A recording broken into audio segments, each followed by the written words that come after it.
अगर और श्रीमती जी बगल में नइखी बैठल तबे ई कविता सुनब। जेठ के सूरज फीका पर जा मेहरी के गरमैला से, जेठ के सूरज फीका पर जा मेहरी के गरमैला से, मर्दन पर ना हेरा चढ़े घी मलाई खैला से। एक्टिंग इतना जाने सन की एक्टर लोग घबरा जाला, एक्टिंग इतना जाने सन की एक्टर लोग घबरा जाला, इतना लोर बहावे लीसन बरसातो शर्मा जाला।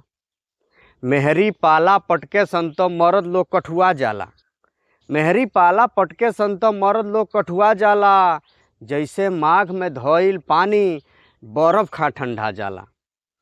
चरचर मास पर मौसम बदले मेहरी छन छन बदले सन, चरचर मास पर मौसम बदले मेहरी छन छन बदले सन, मर्दा यही दिन खातिर का दुल्हा बन के नचले सन। भौं तनल बा मेहरी के तो भाग घर से जल्दी से, भौं तनल बा मेहरी के तो भाग घर से जल्दी से, मार परी तो ठीक ना होई चूना औरी हल्दी से। बर्तन जोर से पटकाइल तो खैर न बाटे भाई हो, बर्तन जोर से पटकाइल तो खैर न बाटे भाई हो, चुप रहले में इज्जत बाटे मूर्खे लो अझुराई हो। जैसन राउर इच्छा होखे ऐसन जब मेहरी बोले, जैसन राउर इच्छा होखे ऐसन जब मेहरी बोले, घेरले बाटे काले जनिह ई धरती लागी डोले। तहरा सेना बोले समझो आवे वाला आन्ही बा, तहरा सेना बोले समझो आवे वाला आन्ही बा, बच के रहिया ए भाई हो साइत घेरले घानी बा।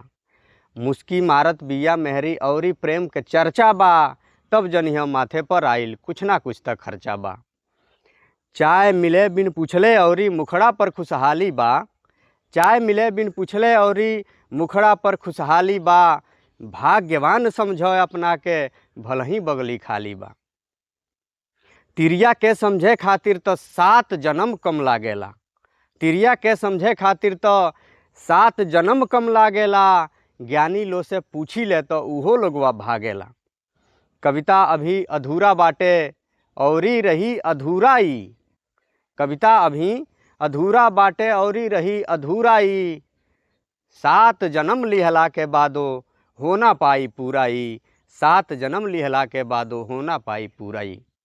ये कविता के सीरियस मतलब सब है, ये खाली हंसी मजाक खातिर लिखाइल बा। ये कविता रउआ सबके कैसन लागल कमेंट बॉक्स में एकर जवाब जरूर देव सब है। बहुत बहुत धन्यवाद।